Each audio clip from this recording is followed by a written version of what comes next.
नमस्कार, स्वागत है बिंदास खबरें में। वक्त हो चला है आज की बड़ी खबरों को जानने का। तो दोस्तों इसी के साथ बढ़ते हैं आज की पहली और बड़ी खबर की तरफ और आपको बता दें कि दुनिया के 100 सबसे प्रभावशाली लोगों की टाइम मैगजीन लिस्ट में पीएम मोदी का नाम। दोस्तों आपको बता दें कि दुनिया भर में मशहूर अमेरिका की पत्रिका टाइम मैगजीन ने 2020 में दुनिया के 100 सबसे प्रभावशाली लोगों की लिस्ट जारी कर दी है और उस लिस्ट में प्रधानमंत्री मोदी का नाम शामिल है। टाइम मैगजीन ने इस लिस्ट में अमेरिका के राष्ट्रपति डोनाल्ड ट्रंप और राष्ट्रपति चुनाव के लिए उनके प्रतिद्वंदी जो बाइडेन की सहयोगी कमला हैरिस और चीन के राष्ट्रपति शी जिनपिंग, जर्मनी की चांसलर एंजेला मार्केल और ताइवान के राष्ट्रपति साई इंग वेंग का नाम भी शामिल है। दोस्तों यहाँ पर आपको बता दें कि इस लिस्ट में प्रधानमंत्री नरेंद्र मोदी के अलावा गूगल के सीईओ सुंदर पिचई, अभिनेता आयुष्मान खुराना और शाहीन बाग की प्रदर्शनकारी बिल्किश और HIV पर शोध करने वाले रविंद्र गुप्ता का नाम भी शामिल है। दोस्तों यहाँ पर आपको बता दें कि टाइम मैगजीन प्रधानमंत्री मोदी को लेकर की गई टिप्पणियों की वजह से कई बार विवादों में आ चुका है। कभी टाइम मैगजीन ने प्रधानमंत्री मोदी की कड़ी आलोचना की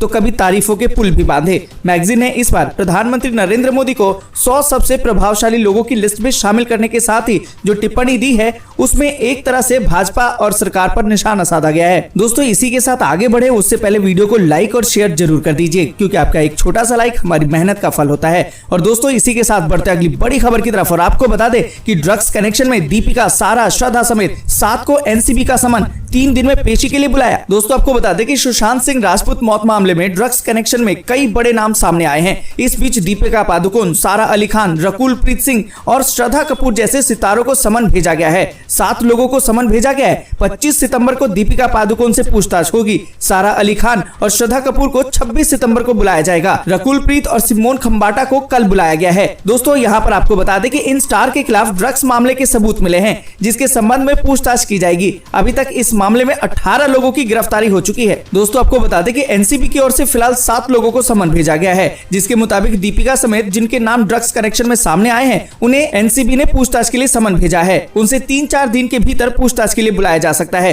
दीपिका पादुकोण के चैट का खुलासा हुआ था जिसमें दीपिका पर आरोप लगे थे कि ड्रग्स मांग रही थी। क्वान कंपनी में काम करने वाली करिश्मा से उनकी बातचीत हुई थी। और इसी के साथ दोस्तों बढ़ते अगली बड़ी खबर की तरफ और आपको बता दें कि यूएन स्टाफ को फ्री में वैक्सीन देगा रूस। WHO ने भी की रूसी वैक्सीन की तारीफ। दोस्तों आपको बता दें कि रूस के राष्ट्रपति पुतिन आपको आकर खुद से कोरोना वायरस की वैक्सीन दे तो आपको क्या लगेगा। पुतिन ने मंगलवार को संयुक्त राष्ट्र महासभा की 75वीं वर्षगांठ के मौके पर संबोधित किया और इस दौरान उन्होंने न्यूयॉर्क समेत पूरी दुनिया भर में संयुक्त राष्ट्र के कर्मचारियों को अपनी वैक्सीन फ्री में देने की पेशकश भी की। दोस्तों यहाँ पर आपको बता दें कि ये रूस की वही वैक्सीन है जिसके शुरुआती ट्रायल का एक छोटा सा अंश ही प्रकाशित हुआ था। इसके बाद पूरी दुनिया में वैज्ञानिकों ने वैक्सीन के बड़े पैमाने पर इस्तेमाल को लेकर चिंता व्यक्त की थी। वैक्सीन के संभावित साइड इफेक्ट को लेकर भी पूरी दुनिया आशंकाओं से घिरी हुई है। दोस्तों यहाँ पर आपको बता दें कि WHO के रीजनल डायरेक्टर यानी कि यूरोप के क्लग ने कहा कि कोरोना वायरस के खिलाफ वैक्सीन के निर्माण पर WHO रूस के प्रयासों की सराहना करता है। उन्होंने इस वैक्सीन को सुरक्षित और प्रभावशाली बताया। दोस्तों अगर महामारी की वैक्सीन आती है तो ये सभी लोगों के लिए राहत की बात है। इस पूरी खबर पर आप क्या सोचते हैं कमेंट जरूर कीजिए। और इसी के साथ दोस्तों अगली बड़ी खबर जो निकल कर आ रही है, शिवराज सरकार का गरीबों को तोहफा, गरीबों को देंगे आर्थिक मदद। दोस्तों आपको बता दें कि मध्य प्रदेश के मुख्यमंत्री शिवराज सिंह चौहान ने कहा कि संबल योजना के तहत हर गरीब महिलाओं की प्रसव से पहले, प्रसव के बाद आर्थिक सहायता करेंगे। बहनों को प्रसव से पहले 4,000 और प्रसव के बाद 12,000 रुपए संबल योजना में देने की मैंने व्यवस्था की है। साथ ही उन्होंने कहा कि गरीब परिवारों के बेटे बेटियों की उच्च शिक्षा की फीस भी हमारी सरकार इस योजना में भरवाने का काम करेगी। दोस्तों आपको बता दें कि उन्होंने कहा कि संबल योजना फीस, बेटियों की शादी और इलाज के लिए व्यवस्था करवाएगी। उन्होंने आगे कहा कि फिर से सरल समाधान योजना बनाएंगे जिससे कि बिजली का बिल भी बोझ न बन जाए। उन्होंने आगे कहा कि 3 साल में किसी गरीब को बिना पक्के के मकान में नहीं रहने दिया जाएगा। और इसी के साथ दोस्तों अगली बड़ी खबर जो निकल कर आ रही है, सीरम इंस्टीट्यूट ने शुरू किया एक और वैक्सीन पर काम, नाक के जरिए दी जाएगी डोज। दोस्तों आपको बता दें कि दुनिया की सबसे बड़ी वैक्सीन निर्माता कंपनी भारत की serum institute of India vaccine की दिशा में लगातार आगे बढ़ रही है। सीरम इंस्टीट्यूट ने अमेरिकी बायोटेक कंपनी कोडाजेनिक्स के साथ मिलकर कोरोना की जिस वैक्सीन के लिए करार किया था उसे बनाने का काम अब शुरू कर दिया है। इस वैक्सीन की खास बात यह है कि इसे नाक के जरिए दिया जाएगा।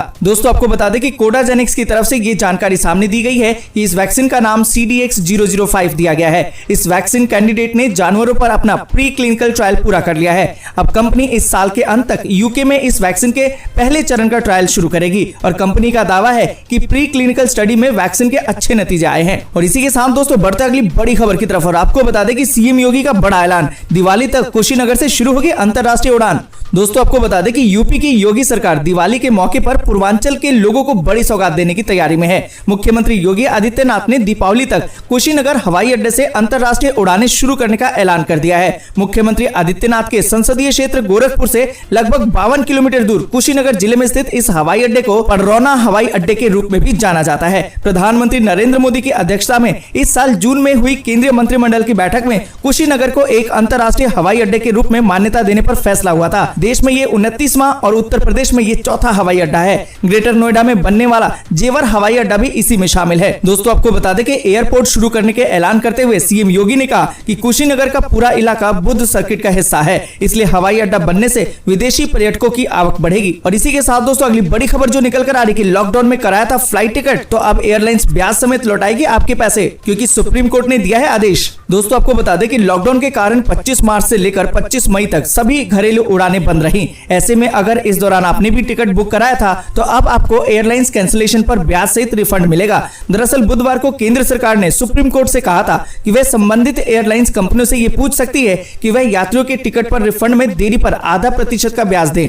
ये जानकारी सरकार ने उस मामले में दी है जिसमें सुप्रीम कोर्ट में फ्लाइट टिकट के कैंसिल पर पूरा पैसा वापस देने की बात कही गई थी। सुप्रीम कोर्ट ने एयरलाइंस रिफंड के मामले में कहा कि जिन यात्रियों का टिकट का पैसा तत्काल वापस नहीं होगा उन्हें 0.5% के हिसाब से ब्याज दिया जाएगा। तो दोस्तों अगर आपने भी इस बीच में अपना एयर टिकट बुक कराया था और रिफंड का पैसा नहीं मिला है तो अब उस पर आपको ब्याज मिल सकता है। इस पूरी खबर पर आप क्या सोचते हैं कमेंट करके जरूर बताएं। और इसी के साथ दोस्तों बढ़ते अगली बड़ी खबर की तरफ और आपको बता दें कि आंगनवाड़ी कर्मियों को 15,000 और आशा को मिलेंगे 10,000। राज्यसभा में उठी है इसकी मांग। दोस्तों आपको बता दें कि राज्यसभा में बीजू जनता दल के एक अध्यक्ष ने आंगनवाड़ी और आशा कर्मियों के मानदेय में वृद्धि करने की मांग करते हुए बुधवार को कहा कि इन्होंने कोविड-19 महामारी के दौरान भी निरंतर कार्य किया है। बीजेपी के सुभाष चंद्र सिंह ने शून्यकाल में ये मुद्दा उठाते हुए कहा कि कोरोना वायरस महामारी के दौरान लगातार सुरक्षित दूरी बनाते हुए, हाथ धोते हुए और मास्क पहनने का परामर्श दिया जा रहा है। इस दौरान आंगनवाड़ी और आशा कर्मियों ने अपनी जान की परवाह किए बिना लगातार काम किया है। सिंह ने कहा कि ये विडंबना ही है कि संकट के इस समय में भी अथक परिश्रम करने वाले आंगनवाड़ी कर्मियों को मात्र 4,500 रुपए और आशा कर्मियों को केवल 2,500 रुपए का मानदेय मिलता है, जो महंगाई और उनकी सेवाओं को देखते हुए बहुत ही कम है। दोस्तों आपको बता दें कि उन्होंने सरकार से मांग की कि आंगनवाड़ी कर्मियों का मानदेय बढ़ाकर 15,000 रुपए और आशा कर्मियों का मानदेय बढ़ाकर 10,000 रुपए कर दिया जाए। उन्होंने कहा कि केंद्र सरकार को आंगनवाड़ी कर्मियों और आशा कर्मियों के लिए एक विशेष पैकेज की घोषणा भी करनी चाहिए। और इसी के साथ दोस्तों बढ़ते अगली बड़ी खबर की तरफ और आपको बता दें कि विपक्षी दलों पर बरसी मायावती, बोली कि संसद में उनका बर्ताव लोकतंत्र को शर्मसार करने वाला।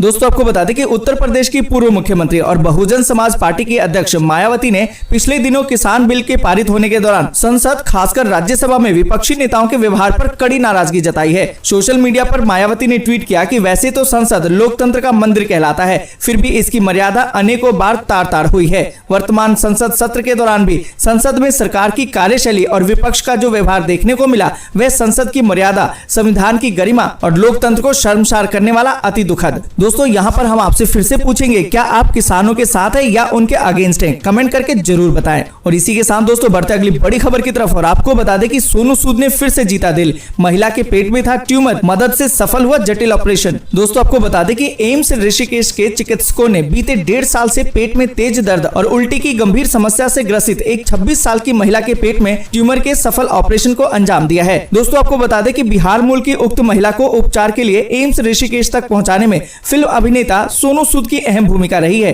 बिहार के आरा जिले निवासी 26 वर्षीय महिला का पहले एम्स पटना और उसके बाद दिल्ली एम्स में सघन स्वास्थ्य परीक्षण किया गया, जिसमें चिकित्सकों ने पाया कि महिला के पेनक्रियाज में काफी बड़े आकार का ट्यूमर है, जिसकी वजह से उक्त महिला को पिछले 1.5 साल में लगातार पेट में असहनीय दर्द की शिकायत थी। इसके अलावा वह लगातार उल्टी होने की समस्या से भी ग्रसित थी। दोस्तों यहाँ पर आपको बता दें कि गंभीर बीमारी के बावजूद पटना और दिल्ली एम्स में महिला के उपचार में हो रहे विलंब के चलते एक्टर सोनू सूद ने उसके जल्दी इलाज के लिए ऋषिकेश एम्स से संपर्क साधा, जहां विशेषज्ञ चिकित्सकों की टीम ने महिला रोगी की गहनता से जांच की और एम्स के सर्जिकल गैस्ट्रो विभाग के विशेषज्ञों की टीम ने महिला का सफलतापूर्वक ऑपरेशन किया। दोस्तों, हम सोनू सूद के बारे में लॉकडाउन से लेकर अब तक सुनते आ रहे हैं कि किस तरीके से वह जरूरतमंद लोगों की मदद करते हैं। दोस्तों, अगर आप भी सोनू सूद को पसंद करते हैं तो उनके लिए एक लाइक और उनके बारे में एक कमेंट जरूर करें। और इसी के साथ दोस्तों अगली बड़ी खबर जो निकल कर आ रही है कि अमेरिकी राजदूत ने कहा कि आतंकवाद पर सतत कार्रवाई करे पाकिस्तान, भारत के साथ रिश्ते सुधारे। दोस्तों, आपको बता दें कि पाकिस्तान में अमेरिका का अगला राजदूत बनने के लिए नामित अमेरिकी राजनयिक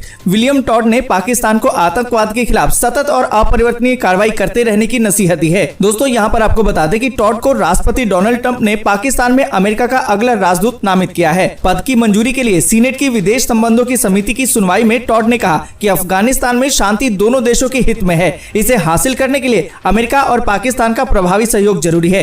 उन्होंने कहा कि हालांकि भारत के साथ हमारे संबंध काफी मजबूत हैं, लेकिन ये पाकिस्तान की कीमत पर नहीं होना चाहिए। और इसी के साथ दोस्तों अगली बड़ी खबर जो निकल कर आ रही कि कोरोना काल में गई है नौकरी तो सरकार देगी 50% सैलरी। फायदा चाहते हैं तो यहाँ करें अप्लाई। दोस्तों, आपको बता दें कि कर्मचारी राज्य बीमा निगम यानी कि ESIC की अटल बीमित व्यक्ति कल्याण योजना के तहत नौकरी जाने पर सरकार की तरफ से भत्ता दिया जाएगा। अगर आप प्राइवेट सेक्टर में नौकरी करते हैं और आपकी कंपनी PF या ESI हर महीने आपके वेतन से काटती है तो आपको इसका लाभ मिलेगा, लेकिन लाभ पाने के लिए आपका रजिस्ट्रेशन जरूरी है। इस बारे में ESIC की वेबसाइट में डिटेल मिल सकता है। सरकार ने हाल ही में एम्प्लॉय स्टेट इंश्योरेंस एक्ट के तहत अटल बीमित व्यक्ति कल्याण योजना की अवधि को 30 जून 2021 तक के लिए बढ़ाने का ऐलान कर दिया है। इस स्कीम के तहत केंद्र सरकार ने पेमेंट को भी नोटिफाई कर दिया है। इसके बाद 31 दिसंबर 2020 तक कुछ ढील के साथ सब्सक्राइबर को 50% बेरोजगारी लाभ दिया जाएगा और ये फायदा उन कामगारों को मिलेगा जिनकी 31 दिसंबर के पहले नौकरी चली गई हो। दोस्तों, अगर आपका भी इस लॉकडाउन के तहत काम छूट गया है और आपकी कंपनी PF या ESI हर महीने काटती है तो आपको इसका फायदा जरूर मिल सकता है। इस पूरी खबर पर आप क्या सोचते हैं हमें जरूर बताएं। और इसी के साथ दोस्तों अगली बड़ी खबर जो निकल कर आ रही है कि जयपुर की जनता को भूमिगत मेट्रो का तोहफा, मुख्यमंत्री गहलोत ने किया उद्घाटन। दोस्तों, आपको बता दें कि राजस्थान के मुख्यमंत्री अशोक गहलोत ने बुधवार को जयपुर मेट्रो के फेज 1B का उद्घाटन किया है। मुख्यमंत्री गहलोत ने वीडियो कॉन्फ्रेंसिंग के माध्यम से कार्यक्रम में शामिल हुए। लंबे इंतजार के बाद शुरू हुई इस भूमिगत मेट्रो सेवा से जयपुर में परकोटा इलाके में रहने वाले लोगों को इसका खासा सुविधा होगा। और इसी के साथ दोस्तों बढ़ते अगली बड़ी खबर की तरफ और आपको बता दें कि फ्री में गैस सिलेंडर का है आखिरी मौका, बचे हैं सिर्फ 7 दिन। जाने डॉक्यूमेंट और रजिस्ट्रेशन की डिटेल। दोस्तों, आपको बता दें कि प्रधानमंत्री उज्ज्वला योजना के जरिए मुफ्त में गैस सिलेंडर मिल सकता है। योजना का लाभ उठाने की आखिरी तारीख 30 सितंबर है। कोरोना के चलते योजना की तारीख को अप्रैल से सितंबर तक बढ़ाया गया था। इस योजना का उद्देश्य गरीब परिवारों को मुफ्त में गैस सिलेंडर कनेक्शन देना है। योजना के केवल 7 दिन का ही समय बचा है। दोस्तों, आपको बता दें कि आवेदन करने के लिए आवेदक महिला होनी चाहिए और महिला की उम्र 18 साल से ऊपर होनी चाहिए। महिला BPL परिवार की होनी चाहिए और महिला आवेदक के पास BPL कार्ड और BPL राशन कार्ड होना जरूरी है। आवेदक का नाम, परिवार के किसी भी सदस्य का नाम, पहले से LPG कनेक्शन नहीं होना चाहिए। दोस्तों, अगर आप भी फ्री में गैस सिलेंडर लेना चाहते हैं तो जल्दी से अप्लाई कर लीजिए और इस खबर के बारे में कमेंट जरूर कीजिए। और इसी के साथ दोस्तों बढ़ते अगली बड़ी खबर की तरफ और आपको बता दें कि कोरोना महामारी के बीच भक्त फिर भी कर सकेंगे माता वैष्णो देवी के दर्शन, पहले करनी होगी बुकिंग। दोस्तों, आपको बता दें कि कोरोना महामारी के बीच जम्मू में फिर से भक्तगण माता वैष्णो देवी के दर्शन कर सकेंगे। इसकी जानकारी माता वैष्णो देवी श्राइन बोर्ड के CEO रमेश कुमार ने दी है। उन्होंने बताया कि जम्मू कश्मीर से बाहर के 1000 भक्त और केंद्र शासित प्रदेश से 4000 भक्तों के दर्शन करने की अनुमति दी जानी है। यहाँ भक्त शारदा सुमन विशेष पूजा और अटका आरती की पेशकश कर सकते हैं।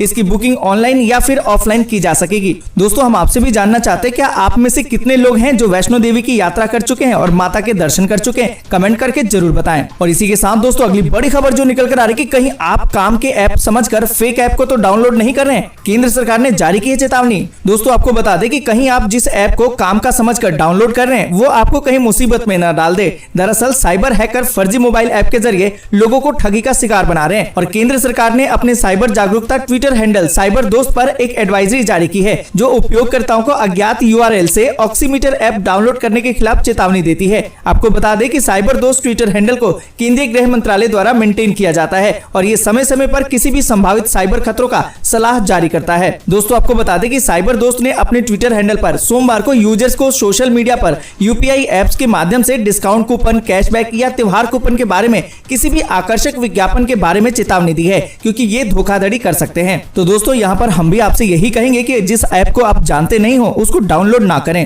क्योंकि ये आपके लिए खतरे की घंटी हो सकती है। इस पूरी खबर पर आप अपनी राय जरूर बताएं। और इसी के साथ दोस्तों बढ़ते अगली बड़ी खबर की तरफ और आपको बता दें कि पटना वासियों का मेट्रो ट्रेन का इंतजार अब खत्म। सीएम नीतीश ने परियोजना का किया शुभारंभ। दोस्तों आपको बता दें कि बिहार को आधुनिक यातायात सुविधा संपन्न बनाने के लिए प्रतिबद्ध नीतीश सरकार ने पटना में बहुप्रतीक्षित मेट्रो रेल परियोजना का शुभारंभ करके लोगों को विधानसभा चुनाव से पहले ही बड़ी सौगात दी है। मुख्यमंत्री नीतीश कुमार ने वीडियो कॉन्फ्रेंसिंग के माध्यम से पटना रेल मेट्रो परियोजना का शुभारंभ किया है। इसके बाद उन्होंने कहा कि इस परियोजना का शिलान्यास 17 फरवरी 2019 को प्रधानमंत्री नरेंद्र मोदी ने किया था। उन्होंने कहा कि पटना मेट्रो रेल का निर्माण कार्य दिल्ली मेट्रो रेल कॉर्पोरेशन द्वारा किया जा रहा है। कुमार ने कहा कि 13,590 करोड़ रुपए की लागत से इस परियोजना के 2 खंड का कार्य अगले 5 साल में पूरा हो जाएगा। और इसी के साथ दोस्तों अगली बड़ी खबर जो निकल कर आ रही कि 30 अक्टूबर तक अपनी गाड़ी पर लगवा ले नई नंबर प्लेट और स्टिकर, नहीं तो लगेगा 10,000 रुपए तक का जुर्माना। दोस्तों आपको बता दें कि सुप्रीम कोर्ट के निर्देश के बाद सभी नए वाहनों में अब रजिस्ट्रेशन के समय ही हाई सिक्योरिटी रजिस्ट्रेशन प्लेट लगाना अब अनिवार्य है। लेकिन 2012 के पहले के वाहनों में अभी भी पुरानी नंबर प्लेट लगी हुई है। इन्हें लोहे या एल्यूमिनियम की प्लेट पर पेंट से वाहनों का नंबर लिखा हुआ है। अब ऐसे वाहनों पर दिल्ली ट्रांसपोर्ट विभाग बड़ी कार्रवाई करेगा। ऐसे वाहनों को हाई सिक्योरिटी रजिस्ट्रेशन प्लेट लगवाने के लिए 30 अक्टूबर तक का समय दिया गया है। अगर इस दौरान पुराने वाहनों में ये हाई सिक्योरिटी नंबर प्लेट नहीं लगाई जाती है तो वाहन मालिकों को 5 से 10,000 रुपए तक का जुर्माना भरना पड़ सकता है। दोस्तों अगर आपके पास भी पुरानी गाड़ी है और उसका नंबर प्लेट अभी तक आपने नहीं बदला है तो इसे जल्दी से बदलवा लीजिए, नहीं तो सरकार की तरफ से 5 से 10,000 रुपए का जुर्माना लग सकता है। और इसी के साथ दोस्तों बढ़ते अगली बड़ी खबर की तरफ और आपको बता दें कि किसानों को सरकार देगी 15 लाख रुपए। कैसे मिलेगा और क्या होगा प्रोसेस, जानिए इस रिपोर्ट में। दोस्तों आपको बता दें कि सरकार ने किसानों को बड़ा तोहफा देने की घोषणा कर दी है। अब किसानों को 15 लाख रुपए तक मिल सकेंगे। हालांकि इसे पाने के लिए कई सारी शर्तें हैं और आपको इसी के आधार पर ये मिलेगा। इसे पीएम किसान FPO योजना 2020 का नाम दिया गया है। माना यह जा रहा है कि इससे किसानों की स्थिति सुधर सकती है। सरकार इस योजना पर 2024 तक 6,865 करोड़ रुपए खर्च करेगी। दोस्तों आपको बता दें कि 15 लाख रुपए के लिए आपको एक FPO बनाना होगा। इसमें किसानों का एक ग्रुप होगा। इसी ग्रुप को ये 15 लाख रुपए मिलेंगे। इस ग्रुप में कम से कम 11 किसान होने चाहिए। इन 11 को या तो संगठन या फिर कंपनी बनानी होगी। और दोस्तों आपको बता दें कि जो पैसा आपको सरकार की तरफ से मिलेगा वो 3 साल के भीतर मिलेगा। यानी इसका मतलब ये है कि आपको कई चरणों में मिलेगा। तो दोस्तों सरकार की तरफ से ये किसानों के लिए जो स्कीम निकाली गई है उसके बारे में आप क्या सोचते हैं, कमेंट करके जरूर बताएं। और इसी के साथ दोस्तों बढ़ते अगली बड़ी खबर की तरफ और आपको बता दें कि शिक्षा के प्रारूप में होगा बड़ा बदलाव। अब हर कक्षा में नहीं होगी परीक्षाएं। दोस्तों आपको बता दें कि राष्ट्रीय शिक्षा नीति लागू होने के बाद स्कूलों के प्रारूप में बड़ा बदलाव होगा। स्कूल में प्राथमिक, माध्यमिक और वरिष्ठ की बजाय 4 श्रेणियां बनाई गई हैं। वार्षिक परीक्षाएं हर कक्षा में नहीं होंगी। 3वीं, 5वीं, 8वीं, 10वीं और 12वीं कक्षा की परीक्षाएं ही होंगी। ये परीक्षाएं स्कूल शिक्षा बोर्ड आयोजित करेगा। बाकी कक्षाओं की स्कूल स्तर की वार्षिक मूल्यांकन होगा। राष्ट्रीय शिक्षा नीति को जमीनी स्तर पर लागू करने में समग्र शिक्षा अभियान अहम भूमिका निभाएगा। और इसी के साथ दोस्तों बढ़ते अगली बड़ी खबर की तरफ और आपको बता दें कि शशि थरूर बोले दिनकर को मालूम था एक दिन ऐसा नेता आएंगे अन्नदाता का हक छीनेंगे। दोस्तों आपको बता दें कि कवि रामधारी सिंह दिनकर की जयंती थी। इसी मौके पर देश के दिग्गज नेता और हस्तियों ने उन्हें नमन किया था। और कांग्रेस नेता शशि थरूर ने ट्वीट करते हुए मोदी सरकार पर निशाना भी साधा था। शशि थरूर ने कृषि बिल को लेकर कहा कि अन्नदाता का हक छीनने वाले बिल लाए जा रहे हैं। दोस्तों यहाँ पर आपको बता दें कि रामधारी सिंह दिनकर की जयंती के मौके पर कांग्रेस सांसद शशि थरूर ने ट्वीट करते हुए कृषि बिल को लेकर मोदी सरकार पर हमला बोला। शशि थरूर ने इन बिलों को अन्नदाता का हक छीनने वाला करार दिया। शशि थरूर ने लिखा कि दिनकर को मालूम था एक दिन ऐसे नेता आएंगे अन्नदाता का हक छीनेंगे, ऐसे ऐसे बिल लाएंगे। और इसी के साथ दोस्तों बढ़ते अगली बड़ी खबर की तरफ और आपको बता दें कि 15 महीने बाद एक्टिव हुए सिद्धू सड़क पर उतरकर किया प्रदर्शन। दोस्तों आपको बता दें कि पंजाब के अमृतसर में कृषि बिल के विरोध में आज विरोध प्रदर्शन हुआ। पंजाब के पूर्व कैबिनेट मंत्री नवजोत सिंह सिद्धू करीबन 15 महीने बाद सड़क पर उतरते नजर आए। सिद्धू कृषि बिल के खिलाफ हुए विरोध प्रदर्शन में शामिल हुए। विरोध प्रदर्शन में सोशल डिस्टेंसिंग के नियमों की भी धज्जियां उड़ा दी गई। और इसी के साथ दोस्तों बढ़ते अगली बड़ी खबर की तरफ और आपको बता दें कि बिहार में नीतीश के मंत्री बोले गुप्तेश्वर पांडे का स्वागत है, एनडीए को मिलेगी ताकत। दोस्तों आपको बता दें कि बिहार के डीजीपी गुप्तेश्वर पांडे के विधानसभा चुनाव से पहले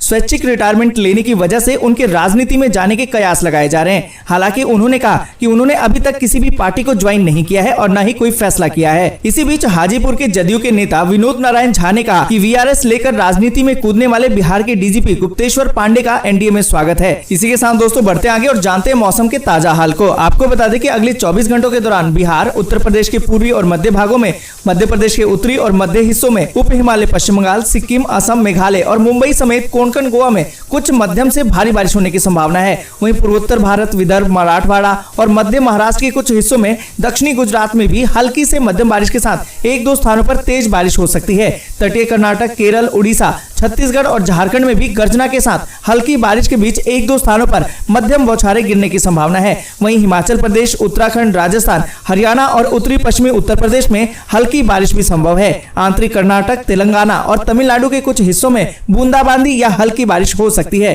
दोस्तों, आज के लिए बस इतना ही। वीडियो को लाइक और शेयर जरूर कर दें और ऐसी खबरों को अपने मोबाइल पर सुनने के लिए चैनल को सब्सक्राइब करें, बेल के आइकन को दबाएं और नोटिफिकेशन को जरूर